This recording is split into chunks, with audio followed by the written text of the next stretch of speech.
FNAF has a lot, and I mean a lot, of animatronics. Some are scary, some aren't, and some are just a terrible excuse for a character. You can't keep getting away with it! Today, I will be deeming one animatronic from each of the games as the scariest. Without further ado, let's start off with FNAF 1.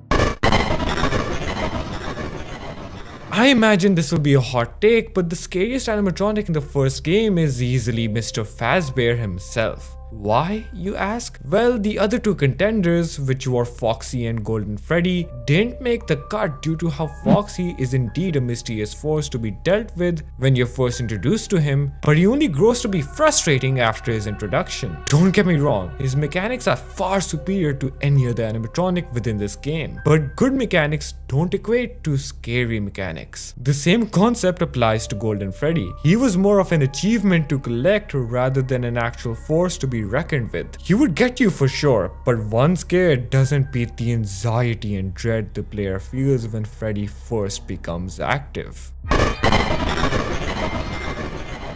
While Withered Bonnie has one of the most iconic and memorable designs from the entire franchise, the actual award for scariest goes to Mangle. Think about it. The utter confusion when you first come across this mess of a monstrosity is unmatched. And once that pile of parts begins to move around the pizzeria, you realize just how fucked you are. And if that wasn't enough, Mangle won't immediately kill you once they make it into your office. Instead, they'll wait to strike at random while hanging above from your ceiling. If their unnerving design isn't enough justification to be deemed the scariest, what allows them to win is the haunting image of seeing Mangle lurking from camera to camera, making their way toward you. At that point, it's only a matter of time before you're entangled with this ill-fated Foxy.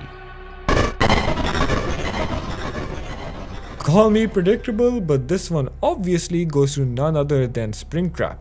While his jump scare is vividly lacking in this game, the initial mystery surrounding the character is enough reason alone to have him be the champion. However, on top of that, you start to notice even more terrifying details about him as you play through the game. Whether that be the rotting corpse inside the suit or the slaughters committed by the man, Springtrap is the best pick, especially when the rest of the cast looks like spoiled watermelons.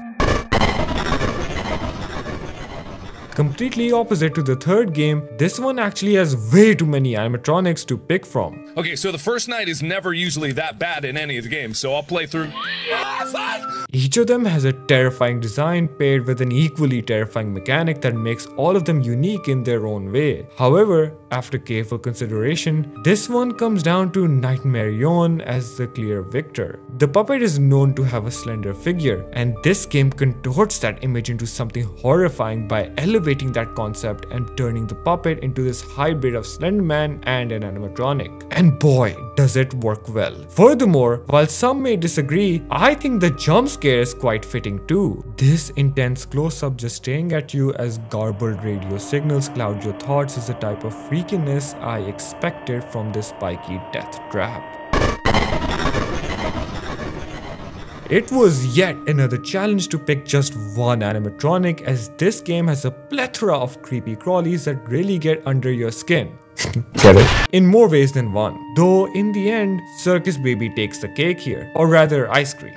My reasoning for this is how she's the only character you interact with for the longest amount of time in this game. Ballora, Freddy and Foxy all get on your nerves, sure, but it's a short-lived dread when compared to the state of constant anxiety a new player would be in whenever Circus Baby starts speaking to them. Pair that with the horror of when you actually come face to face with her, as well as when you realize it was never really her in the first place. Yeah, enough said.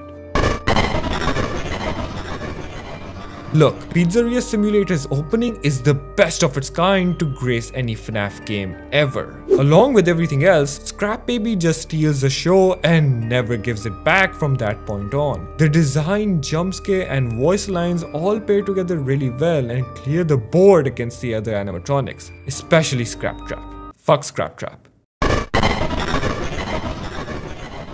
No, just no.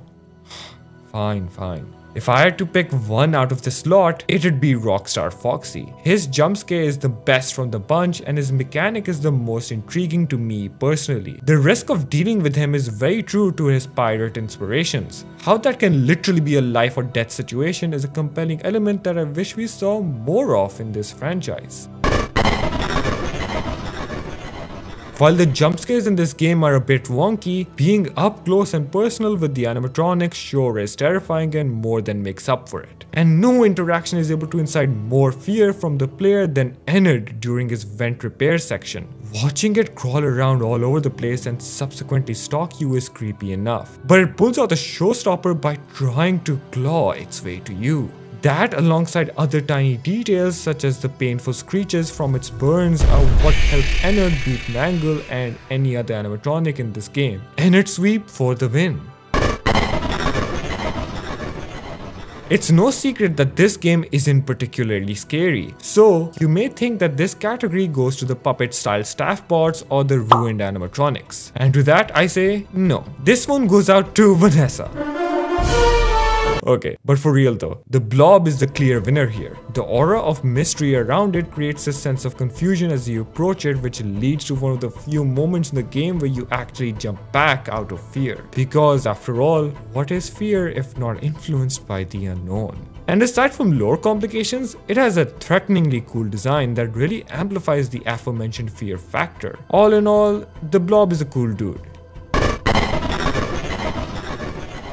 On to our last game, you all should know who the champion is. While most of the shattered animatronics are definitely a tragedy to look at, Shattered Freddy is what really takes you for surprise. I could talk about this animatronic forever. Everything about it is just perfect. The execution was flawless. From the design to the mechanic to the jump scare, all the way to the very concept of twisting something safe and familiar into a sight that sends shivers down your spine. Yeah, Shattered Freddy is one of the more scarier parts of this franchise that we have seen in a while. And that brings us to the end of the video. Did you agree with this list or disagree? Be sure to subscribe and let me know in the comments below. In the meantime, here's more FNAF content for you to check out. Take a look. You have free will. And that is something that shouldn't be taken.